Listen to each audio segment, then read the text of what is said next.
अब इसमें जात बिरादरी इकट्ठा कर लेंगे। तो जैसे कि हम ये देखना चाहें 8 को 8 लिख लो, प्लस को प्लस, 6 का इसमें गुणा कितना हो जाएगा 6 x स्क्वायर प्लस 6 दूना 12x 2x क्यूब, इसको जब उधर ले जाएंगे minus x cube minus 1, 2x cube में एक छू जाएगा तो x क्यूब बचेगा माइनस 1, यहाँ बचा 8 plus 6x square plus 12x। अगर ध्यान हम दें तो यहाँ पर अधिकतम घात 3 है ना, जाहिर सी बात ये नहीं है, ठीक है ना। अब आगे चलते हैं क्वेश्चन नंबर 8 की ओर। 8वां अगर देखें x की power 3 minus 4x square minus x plus 1, इसका जब एक्सप्लेन करेंगे तो a cube minus b cube minus 3ab bracket में a minus b, a cube 2 का घन कितना हो गया 8 हो गया, 3 दूना 6x हो गया, ब्रैकेट में x माइनस 2, x की पावर 3 माइनस 8 माइनस 6 का इसमें गुणा 6x स्क्वायर 6 दूना 12x। अब इसको लिख लो ऐसे सेम, x की power 3 minus 4x square minus x plus 1।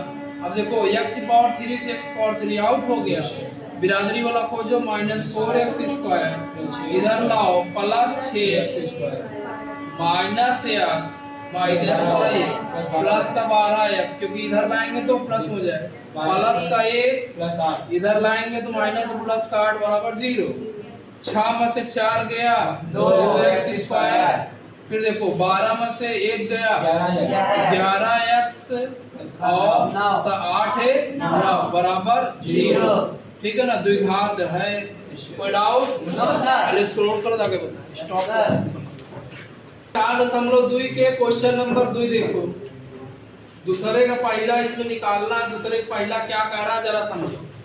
Question में कह रहा है एक आयताकार भूखंड का क्षेत्रफल, क्षेत्रफल मींस एरिया, एरिया कितना दिया है आपका 528 मीटर स्क्वायर, क्षेत्र की लंबाई मीटर में चौड़ाई के दुगने ज्यादा है, माना एकर चौड़ाई, चौड़ाई हमने मान लिया x, तो लंबाई इसकी कह रहा है, लंबाई कह रहा है कि चौड़ाई के द्विगुना से, चौड़ाई के द्विगुना से एक ज्यादा, द्विगुना में 2 से गुणा। अच्छा भैया, तो कह रहा लंबाई और चौड़ाई याद करो, हम जानते हैं आयत का क्षेत्रफल बराबर होता है, आयत का क्षेत्रफल बराबर होता लंबाई गुणे चौड़ाई, होता है नहीं होता है। क्षेत्रफल कितना दिया 528, लंबाई कितना दिए 2x प्लस 1, चौड़ाई कितना दिए x दिए, 528 बराबर इसका इसमें गुणा 2x स्क्वायर प्लस x कम x। अब इसको 2x स्क्वायर प्लस x, इस 5 को 528 उधर ले जाएंगे माइनस 528। अब यहाँ से 2 कॉमन ले लो तो 2 बाहर आ जाएगा तो x स्क्वायर, अच्छा बीचों में x नहीं है, कहा हो नहीं है, तो 528 का इसमें जब गुणा करेंगे तो कितना होगा 2 8 16 की 6 हासिल आए 1, 2 दूना 4 1 5, 2 बचे 1056। भैया 1056 को ऐसे 2 भागों में तोड़ो कि जोड़ने या घटाने पर कितना आ जाए, यहाँ x गुणा कितना 1 है, जरा आप लोग टिराई मारो कैसे होगा।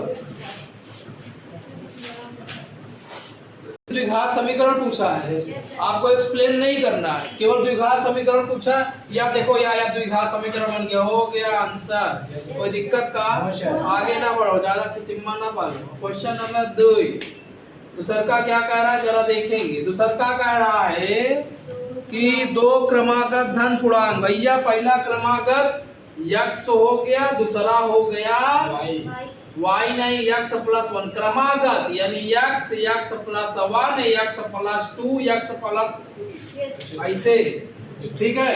फिर कह रहा है हमें पूर्णांकों को ज्ञात करना है, कह रहा है पहली और दूसरी संख्या जो है, पहली दूसरी संख्या का गुणनफल, यानी पहली संख्या गुणे दूसरी संख्या का गुणनफल जो है टोटल में है आपका 306, कितना है 306। पहली संख्या आपका x दिया है, दूसरी संख्या x प्लस 1 दिया है, तो ये आपका हो गया 306। x का इसमें गुणा करेंगे x स्क्वायर, x का इसमें गुणा करेंगे x कम x बराबर 306। x स्क्वायर प्लस x 306 की तरह माइनस 306 बराबर 0। ये भी द्विघात समीकरण हो गया। कोई डाउट?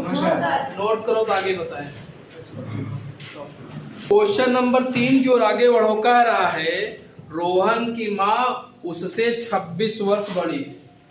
अगर रोहन की माँ रोहन से 26 वर्ष बड़ी है तो जो रोहन होगा, रोहन की आयु आप x मान लीजिए, रोहन की माँ की आयु कई वर्ष ज्यादा बड़ी है, ज्यादा मीन्स प्लस होता है, तो रोहन की आयु से प्लस 26, ज्यादा मीन्स प्लस, कम रहता तो माइनस।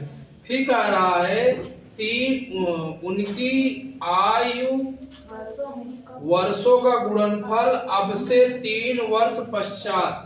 तो प्रश्नानुसार करा 3 वर्ष बाद या पश्चात, 3 वर्ष बाद रोहन का कितना हो जाएगा? इसमें क्या जोड़ेंगे? x प्लस 3 होगा, बाद 3 वर्ष बाद जुड़ जाएगा ना, वो तो आप गुणा कर रहे हैं। अब माँ के उसके माँ में क्या हो जाएगा? x प्लस 26 प्लस 3 यानी x प्लस 26 3 29। उनके माँ की हो जाएगी 29x प्लस, रोहन का x प्लस 3। अब कह रहा है इसमें कि रोहन की वर्तमान आयु ज्ञात कीजिए। अच्छा भैया, तो इनका गुणनफल यानी x प्लस 3 और x प्लस 29 बराबर कितना है? 306 है, 60 नहीं है, 60 है। अच्छा, ऊपर वाला दिया था का, चलो मिस्टेक हो गया, 360। अब क्या करें? गुणा करो x से x स्क्वायर, x का इसमें गुणा 29 से x का इसमें गुणा 3x, इसका इसमें 3 9 27, 3 9 27 8 से 2, 3 2 6 2 8 बराबर 360। x स्क्वायर प्लस 9 3 12 32 है ना, प्लस 87, इसको इधर ला माइनस 360, ये भी द्विघात में आ गया। नोट कर लो।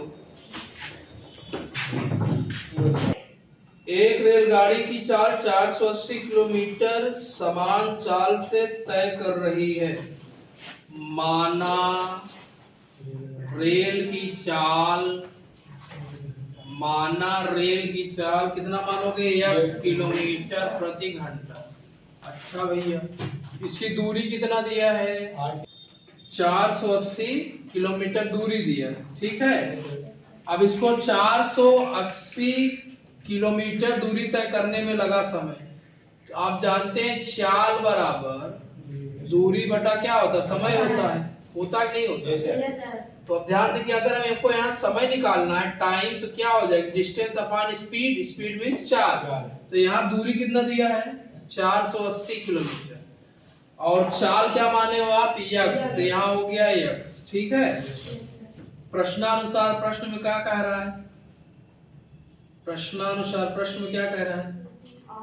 यदि इसकी 4 से 8 किलोमीटर प्रति घंटा कम होती है, कम मीन्स घटा दो, यही में से घटा दो, तो घटाएंगे चाल में, तो पहले लिख लो 480 किलोमीटर में कितना? 8 घटा लो, फिर वही सेम चाल क्या है? 480 बटा x माइनस बराबर कितना हो जाए? 3। समय कितना हो जाए? 3। इसको हल करिए, तो निकालिए।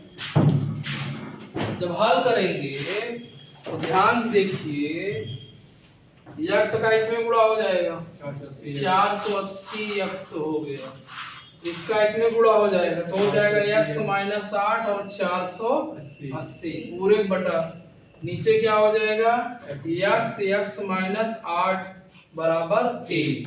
अब ध्यान जरा देखिए, 480 को 480 x माइनस 480 किसमें गुणा करेंगे? 480 x, ठीक है ना, माइनस माइनस प्लस 8 0 का 0, 8 64 की 4 80 ना 6, 832 32 38, ठीक है, बराबर 3 का इसमें गुणा कर देंगे 3x x माइनस 8। अच्छा भैया, माइनस का प्लस आइटम गायब हो Yes, गया। sir. ये हो गया 3840 इज इक्वल टू 3 का इसमें गुणा 3x square 3 छंग 8 24 8 3 24 24 यकस 3x square minus 24 38 40 उधर ले आओ माइनस 38 40 बराबर 0 सिद्ध हो गया। नोट कर लो, खत्म चैप्टर। आज 4.1 खत्म हो गया। सर पेपर में मतलब फोटो कलर कितनी परसेंट लगेगा?